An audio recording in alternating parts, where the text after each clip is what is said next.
Hello, my dear students. Today we are going to start your second chapter. So, do you know what is the name of your chapter? Your chapter name is Our Day.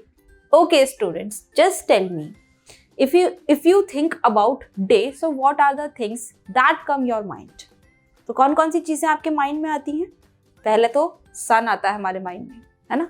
फिर morning आती है और birds की chirping, और सुबह सुबह जब हम स्कूल जाते हैं, जैसे हमारा डे शुरू होता है, तो हमारे माइंड में डे, जब हम डे के बारे में सोचते हैं तो ये चीजें हमारे माइंड में सबसे पहले आती हैं, है ना? तो सबसे पहले क्या चीज आती है हमारे माइंड में? सन। ठीक है, तो ये जो आपका चैप्टर है ये आपका डे से रिलेटेड है एंड इसके बारे में हम पढ़ने वाले हैं, और सन के बारे में भी हम इस चैप्टर के अंदर पढ़ने वाले हैं. Okay, so let's read it out.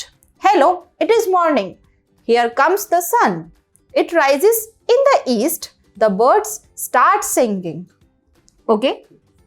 तो यहाँ पर इस लाइन्स में आपसे क्या बोला गया है? Hello, it is morning. और सूरज भी निकल गया है ना? और सूरज कहाँ से निकला है बच्चों? सूरज कौन सी डायरेक्शन से निकला है? ईस्ट से. ठीक है, तो सनराइज कहाँ से होता है बच्चों? आपका ईस्ट से होता है.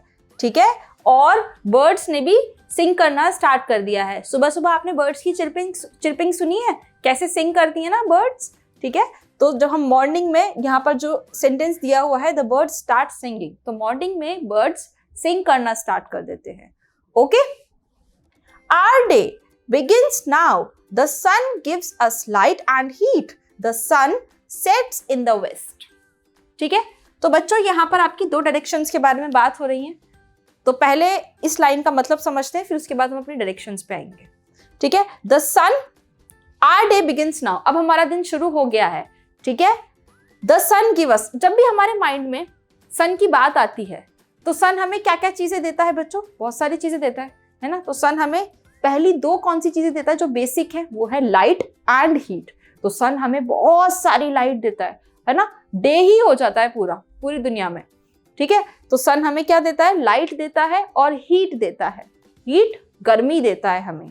ओके, और सन कहाँ पर सेट होता है? सनसेट देखा है आप लोगों ने? कितना ब्यूटीफुल लगता है ना? तो सनराइज कहाँ से होता है बच्चों? सनराइज ईस्ट से होता है, लेकिन सनसेट वेस्ट में होता है. ठीक है, तो यहाँ पर मेरे पास ये सनराइज है एंड ये सनसेट है. दोनों ही बहुत ब्यूटीफुल लगते हैं. तो अब हम डायरेक्शंस के बारे में बात करते हैं, ईस्ट एंड वेस्ट. ठीक है स्टूडेंट्स, जो आपका लेफ्ट हैंड साइड पर है वो आपका वेस्ट है, और जो आपका राइट हैंड साइड पर है वो आपका ईस्ट है. ठीक है, तो east and west. So we have done this slide here. Let's continue with next slide. Now we will talk about evening. अभी हमने सन के बारे में बात करी, अब हम इवनिंग के बारे में बात करेंगे. ठीक है, it is evening. It is evening. Now the moon and the stars comes out. Birds go back to their nest. People go back home. They have dinner and go to bed. ठीक है, अभी हमने morning खत्म कर लिया. Now we have evening. जब evening की बात होती है तो क्या क्या माइंड में आता है आप लोगों के? मून, स्टार्स, है ना? और क्या क्या आता है आपके माइंड में? रेस्ट करने के लिए हम चले जाते हैं अपने अपने बेड्स पर इवनिंग में, और क्या करते हैं हम लोग? ठीक है, जो बर्ड्स होती हैं वो वापस से अपने नेस्ट में चली जाती हैं. सुबह सुबह वो चिरपिंग करने के लिए बाहर आ जाती हैं अपना सॉन्ग गाने के लिए, लेकिन जैसे इवनिंग होती है तो वो रेस्ट करने के लिए अपने नेस्ट में चले जाते हैं. और क्या होता है बच्चों? लोग अपने घरों में वापस चले जाते हैं, जो सुबह लोग अपने अपने काम पे लग जाते हैं, तो इवनिंग तक वो लोग अपने घर वापस चले जाते हैं और आराम से जाकर सो जाते हैं. ठीक है, डिनर करके. आप लोग भी ऐसा करते हो ना? इवनिंग के बाद जब नाइट होती है आप लोग डिनर करते हो, आराम से जाकर अपना सो जाते हो, और जो भी आपके काम होते हैं उनको खत्म करके आप रेस्ट करते हो. ठीक है, तो ये इवनिंग की पिक्चर है यहाँ पर, और आप क्या देख रहे हो इस पिक्चर के अंदर? एक मून है ब्यूटीफुल सा, और उसके अराउंड कितने ब्यूटीफुल स्टार्स हैं. ओके, तो मॉर्निंग में बच्चों हम क्या देखते हैं? मॉर्निंग में हम सन देखते हैं, और इवनिंग में हमें क्या दिखता है? मतलब नाइट में हमें स्टार्स एंड मून दिखता है.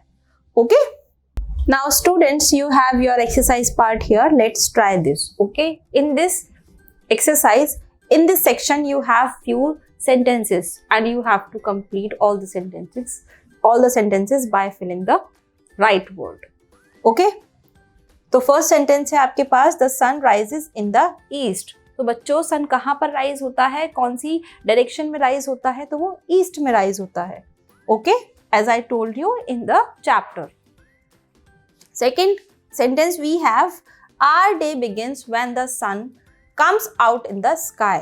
ठीक है, तो हमारा दिन कब शुरू होता है बच्चों, जब सन स्काई में आ जाता है। तो फिलअप जो ये वाला ब्लैंक है आपका, यहाँ पर आपका सन आएगा। ठीक है, third sentence we have the sun gives us light and dash. Sun हमें क्या क्या देता है बच्चों, तो sun gives us light and heat. ठीक है, now we have the moon and the stars come out at evening. तो बच्चों अभी हमने चैप्टर के अंदर क्या पढ़ा था, मून और जो स्टार्स हैं वो कब आते हैं आपके, मून और स्टार्स आपके इवनिंग में आते हैं। ठीक है, so evening will be correct here. Birds go back to their nest. ठीक है, तो इवनिंग में क्या होता है, बर्ड्स अपने नेस्ट में वापस चले जाते हैं। ओके, तो इस ब्लैंक में आपका नेस्ट फिल होगा। So we have done this slide here. Let's continue with next slide. Now you have your second question. Just read it out. Look at the pictures and say who is doing what. You can use words given in the box. One has been done as an example. Okay students, अभी आपको ये बताना है इन pictures में देख के कि ये जो बच्चे हैं ये क्या कर रहे हैं, इनका एक्शन आपको बताना है। और आपको इस बॉक्स में हिंट्स भी दे रखे हैं। ठीक है, तो पहले आपको पिक्चर के अंदर देखना है और फिर इन हिंट्स के अकॉर्डिंग आपको अपना आंसर फिल करना है। एक एग्जाम्पल के लिए आपको यहाँ पर पहले करके भी दिखाया हुआ है, जैसे मजहर इज राइटिंग, है ना। So where is the writing, अभी इसमें नहीं दे रखा, तो मजहर क्या कर रहा है, वो लिख रहा है। और अभी हमें पिक्चर में भी दिख रहा है कि वो लिख रहा है ना कुछ। Okay, next picture we have Juri is dancing. ठीक है, थर्ड आई एम रीडिंग। यहां पर क्या कर रही है ये बच्ची, ये रीड कर रही है। Now Sarita and Raman are running. यहाँ पर जो दो बच्चे हैं सरिता और रमन, वो क्या कर रहे हैं, वो रनिंग कर रहे हैं, मतलब वो भाग रहे हैं। ठीक है, last picture we have they are eating bananas. तो ये क्या खा रहे हैं बच्चों, ये बनानास खा रहे हैं। ओके, तो हमने इन हिंट्स का यूज करके इन सेंटेंसेस को फिल कर दिया। So we have done this slide here. Let's continue with next slide. Now we have your third question. तो इसको रीड आउट करते हैं कि इस क्वेश्चन में आपको क्या बताया गया है। Read the following sentences. अब आपको ये सेंटेंसेस को रीड करना है। Okay, point A, here comes the sun and rises in the east. Sun आता है और कहां से राइज करता है बच्चों, ईस्ट से, ईस्ट डायरेक्शन से राइज करता है। ठीक है, it refers to the sun, it is use for one. ठीक है, और इट किसके लिए रिफर करता है, मतलब इट का यूज सन के लिए किया गया है। यहां पर जो इट का यूज किया गया है वो किसके लिए किया गया है बच्चों, वो सन के लिए किया गया है। ठीक है, and it is used for one. और हमेशा इट किसके लिए यूज होता है, हमेशा यूज सिंगुलर के लिए यूज होता है। समझ में आ गया आपको, ये एक सिंगुलर सब्जेक्ट है, इट। ठीक है, now point B, point out what it refers to in the following sentences. अब सेकंड पॉइंट में हम देखेंगे कि हमें इट बताना है कि इट किसको रिफर कर रहा है। ठीक है, I like chocolate, it is sweet. I like chocolate, मुझे चॉकलेट पसंद है और वो कैसी होती है, स्वीट होती है चॉकलेट। ठीक है, सबको पसंद है ना चॉकलेट, तो चॉकलेट कैसी होती है, स्वीट होती है। I like the rain, it is beautiful. Second sentence है हमारे पास इसका, आई लाइक द रेन, मुझे रेन पसंद है, बारिश पसंद है क्योंकि ये बहुत ब्यूटीफुल होती है, सुंदर होती है। तो फर्स्ट सेंटेंस में बच्चों इट किसके लिए रिफर किया गया है, किसके लिए बताया गया है, तो फर्स्ट सेंटेंस में यहाँ पर इट चॉकलेट के लिए रिफर किया गया है। Okay, and in the second sentence it refers to rain. यहां पर सेकेंड सेंटेंस में इट रेन के लिए यूज किया गया है। ओके स्टूडेंट्स, तो ये दोनों सेंटेंसेस अलग अलग हैं। Now you have third point. Third point में क्या है, read the following sentences. People go back home, they have dinner. ठीक है, तो लोग घर वापस चले जाते हैं और वो अपना डिनर करते हैं। ठीक है, अब इसके अंदर डिस्कस करते हैं। दे इज फॉर पीपल, तो यहाँ पर दे किसके लिए यूज किया गया है? दे पीपल के लिए यूज किया गया है और उसको हिंदी में कहते हैं वे, है ना। बहुत सारे जो लोग होते हैं, दो से ज्यादा, उनके लिए दे का यूज किया जाता है।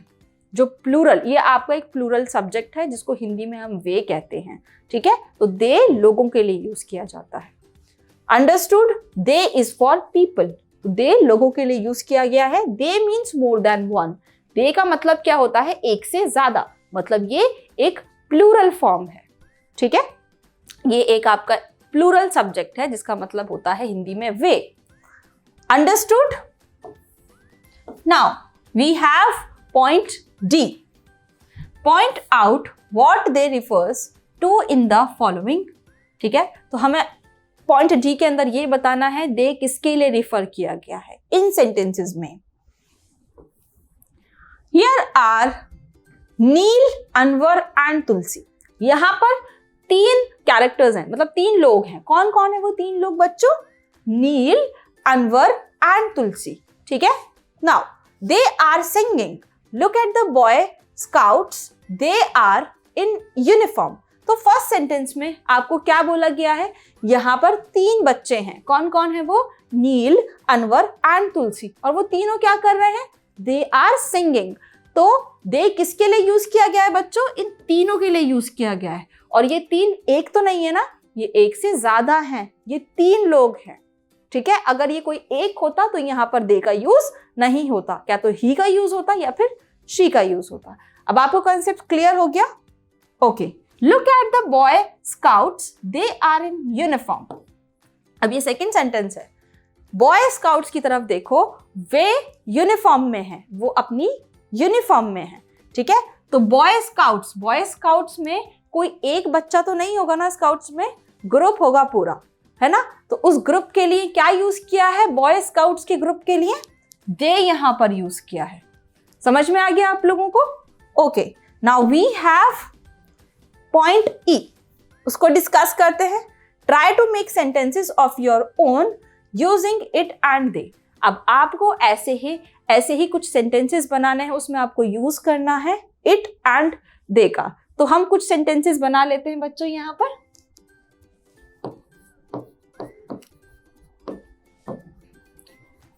It is my doll.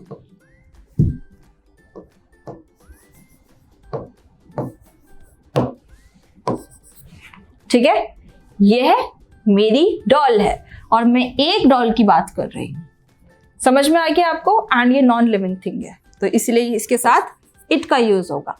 Okay, now we will talk about they. They का सेंटेंस आप कैसे बनाओगे?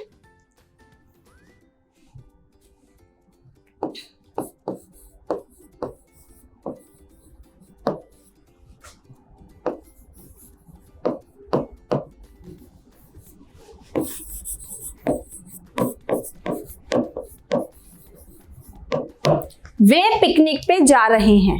ठीक है, वे का मतलब क्या है? एक से ज्यादा लोग हैं, पूरी क्लास है, वे लोग पिकनिक पे जा रहे हैं। तो इस तरीके से you can make a lot of sentences of it and they, and that is your homework. आपको अपने होमवर्क में इट एंड दे के सेंटेंसेस को मेक करके मुझे दिखाना है। Okay students, now we have a question 4। Okay, इसको रीड कर लेते हैं। Listen to the following sets of words read out by your teacher. ठीक है, तो अब आपको यहाँ पर कुछ sets of word दे रखे हैं और आपको अपने टीचर के साथ इसको रीड करना है। ठीक है, tick the word in each set which has sound different from the first word. One has been done for you. तो आपके पास sets of word दे रखे हैं, आपको फाइंड आउट करना है कि किस वर्ड का साउंड डिफरेंट है बाकी तीनों वर्ड से और फर्स्ट वर्ड से भी। ठीक है, तो एक आपको करके यहाँ पर दिखा रखा है, जैसे काइट, लाइट, राइट, तीनों का साउंड तीनों का साउंड सेम है ना बच्चों, सिमिलर है ना। लेकिन यहाँ पर एक और वर्ड है फिट, उसका साउंड क्या है? डिफरेंट है, तो हम उसके ऊपर राइट का मार्क कर देंगे। ठीक है, लाइक दिस। तो बाकी के सेंटेंसेस भी हमें, बाकी के वर्ड्स भी हमें इसी तरीके से करने हैं। सेकेंड क्वेश्चन में बैट, गेट, रैट, मैट। तो यहां पर किसका साउंड डिफरेंट है? गेट। ठीक है students. Third, hip, lip, keep, dip. यहां पर keep is a different. Sheet, sheep, seat, ship. Ship, ship is different from all the words. ठीक है। Last we have but, cut, put, hut. तो यहां पर पुट डिफरेंट है। Okay, समझ में आ गया आपको? Let's move on to next slide. In this slide we have question 5, उसको डिस्कस करते हैं। Give below are pairs of words. Your teacher will say one word from each pair. ठीक है, तो यहां पर आपके पास pair of words हैं, words के जोड़े हैं, pairs हैं। उसके बाद आपको क्या करना है? Your teacher will say one word from each pair. आपका टीचर आपको एक वर्ड बोलेगा, उस पेयर का आपको एक वर्ड बोलेगा। Listen to the teacher and tick, write the word you hear in each pair. ठीक है, और आपको उस वर्ड के ऊपर राइट लगाना है जो आपका टीचर आपसे बोलेगा। ठीक है, तो इस एक्टिविटी को आप अपनी क्लास के अंदर भी कर सकते हो, जैसे thin, tin, fill, feel, ship, sip, coal, goal, pan, fan, full, fool, bat, bet. ठीक है, तो कोई भी वर्ड जो भी आपका टीचर आपसे बोलेगा बस आपको उसके ऊपर राइट लगाना है। ये एक्टिविटी आप अपनी क्लास में कर सकते हो। Copy the words in your notebook, और फिर आपको इन वर्ड्स को कॉपी करना है, प्रैक्टिस करना है अपनी नोटबुक में। Now we have next question. When you hear the word sun, what are the things that come to your mind? जब आप सन के बारे में सुनते हो, जब आप ये वर्ड सुनते हो सन, तो और कौन कौन सी चीजें आपके माइंड में आती हैं? सबसे पहले तो कौन कौन सी चीजें आती हैं? Write them down in the circles. ठीक है, तो यहाँ पर सन दे रखा है और उसके अराउंड सर्कल्स हैं। आपको जो भी सन के बारे में आपको चीजें माइंड में आती हैं, जो भी वर्ड्स आते हैं, आपको वो लिखना है। One has been done for you. जैसे सबसे पहले जब सन हमारे माइंड में आता है तो लाइट। ठीक है, लाइट हमारे माइंड में आती है, लाइट देता है सन हमें, और सन हमें क्या देता है? हीट देता है, सनलाइट देता है। लाइट मतलब रोशनी, सनलाइट मतलब धूप, है ना। धूप किससे मिलती है बच्चों? हमें सन से मिलती है। ओके, सन, जब सन निकलता है तो अपने आप से डे आ जाता है, सब अपने आप से डे निकल जाता है। एंड रेज, किसकी रेज की बात हो रही है? जो सनलाइट की जो रेज होती हैं उसकी बात हो रही है ना। सुबह सुबह सूरज की जो किरणें होती हैं वो सन रेज होती हैं। ठीक है बच्चों, तो ये चीजें हैं जो हमारे सबसे पहले माइंड में आती है। वैसे तो सन से हमें बहुत सारी चीजें मिलती हैं, जैसे हमें विटामिन डी भी सन से मिलता है। ठीक है, तो there are so many things that come to our mind when we think about sun. Okay, so students, we are going to finish the chapter here, and I hope you have understood all these questions and exercise part. Thank you so much.